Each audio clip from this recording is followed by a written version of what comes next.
Solusi masalah ekonomi keluarga bagi para petani, peternak, pedagang, pengrajin, pengusaha yang melayani jasa atau pengusaha kecil-kecilan atau pengusaha yang besar-besaran tetapi baru mengalami masalah perekonomian, maka hendaklah membaca doa pendek ini ketika masuk mengawali kerja.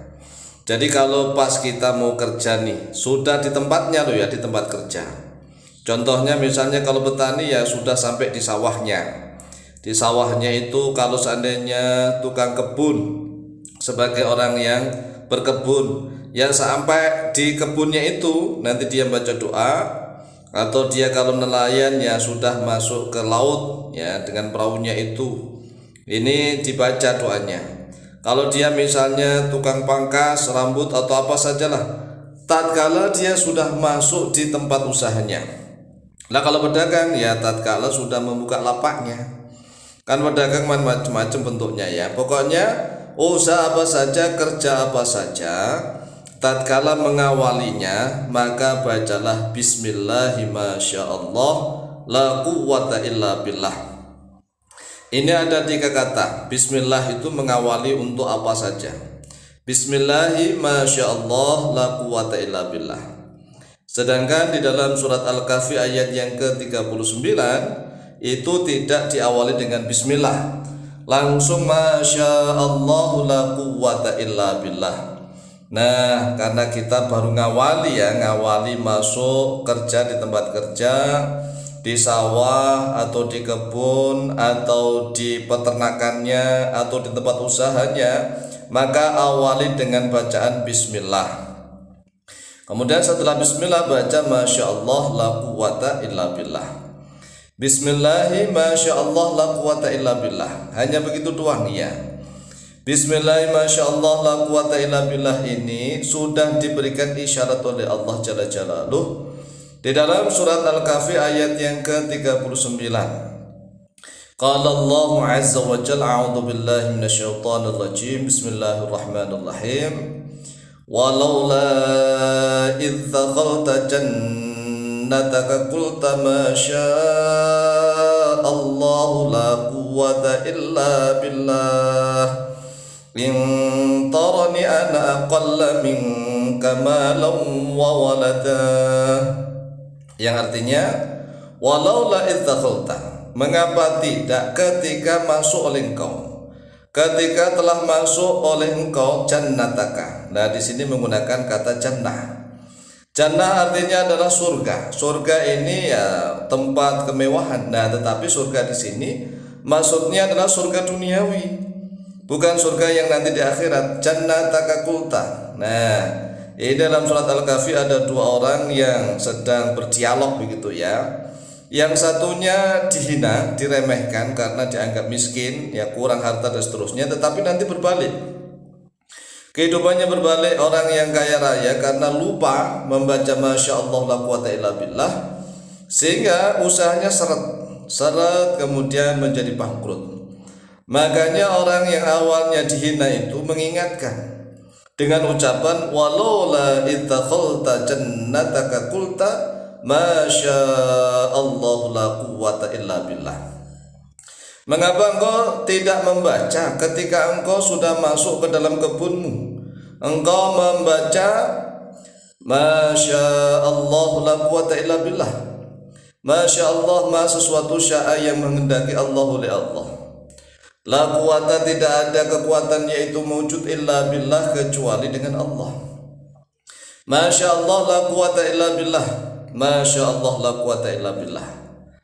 Kemudian di dalam surat Al-Kahfi dilanjutkan in tarani ana qallah. Meskipun tara telah melihat oleh engkau, sedang melihat oleh engkau ni kepadaku. Ana qalla minka. Ana saya aqalla yaitu lebih sedikit minka daripada kamu, malan berupa hartanya, wawalatan dan berupa anaknya. Nah ketika itu si yang mendebat ini memang dilihat oleh lawan debatnya, lawan diskusinya. Saat itu dia dalam keadaan hartanya memang sedikit dan juga anak turunnya sedikit. Ya seperti orang yang fakir miskin begitu. Tetapi nanti berubah berbalik ya di dalam ayat selanjutnya. Ini kan cuma surat Al-Kahfi ayat yang ke-39. Nah, ayat selanjutnya bisa dibaca kisahnya bagaimana.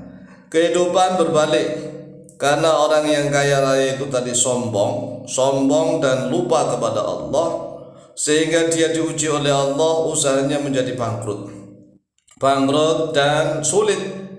Nah, orang yang dalam keadaan miskin tadi memberikan peringatan, mengingatkan, walaula idz dakhalta jannataka qulta, mengapa engkau ketika masuk ke dalam kebunmu. Nah, kebun ini bisa bermakna tempat kerja ya, tempat kerja atau sawah, atau memang kebun beneran yang bagi yang berkebun, atau memang tempat usaha, tempat dagang, pokoknya tempat mencari rezeki.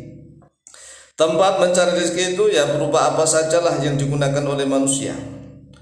Qulta, mengucapkan oleh engkau Masya Allah la quwata illa billah. Nah, ini menjadi satu rumus ketika seseorang masuk ke dalam tempat kerjaannya, baik petani masuk ke sawahnya, kemudian tukang kebun masuk ke perkebunan, kemudian peternak masuk ke tempat peternakannya, kemudian seandainya usaha apa saja lah, misalnya ya usaha apa saja, kalau misalnya kantor ya masuk ke kantornya gitu, dan dia kepengen usahanya itu mendapatkan hasil yang maksimal, hasil yang melimpah ruah dan barokah, dan tidak mudah untuk goyah. Tidak mudah goyah itu ya tidak mudah untuk ya diuji. Biasanya kan ada ujian naik dan turun. Dan kalau orang yang konsisten setiap dia masuk ke tempat kerjanya itu membaca bismillah masya Allah la quwata illa billah, maka insya Allah ini akan langgeng kejayaannya. Jadi kejayaannya itu akan langgeng, dan kalau seandainya diuji oleh Allah enggak terlalu gede-gede amat begitu, enggak terlalu bertubi-tubi. Nah, ini masalahnya kita sering lupa ya. Kita tatkala memasuki tempat kerja kita lupa membaca Masya Allah la quwata illa billah. Padahal ini menjadi kunci. Mengapa Masya Allah la quwata illa billah ini menjadi kunci? Kita kan bertakjub, heran kepada tempat usaha kita. Kemudian kita harus segera menyandarkan usaha itu kembali kepada Allah, la quwata illa billah. Nah, di sini tanpa ada tambahan la haula ya, tapi langsung la quwata illa billah. Nah, karena kita ngawali kerja sekali lagi, maka ditambahi dengan kalimat Masya Allah la quwata illa billah ini dengan bacaan bismillah. Bismillahi Masya Allah la quwata illa billah. Silahkan diamalkan, insyaallah mustajabah biidnillah. Wallahu ta'ala a'lamu bishawab.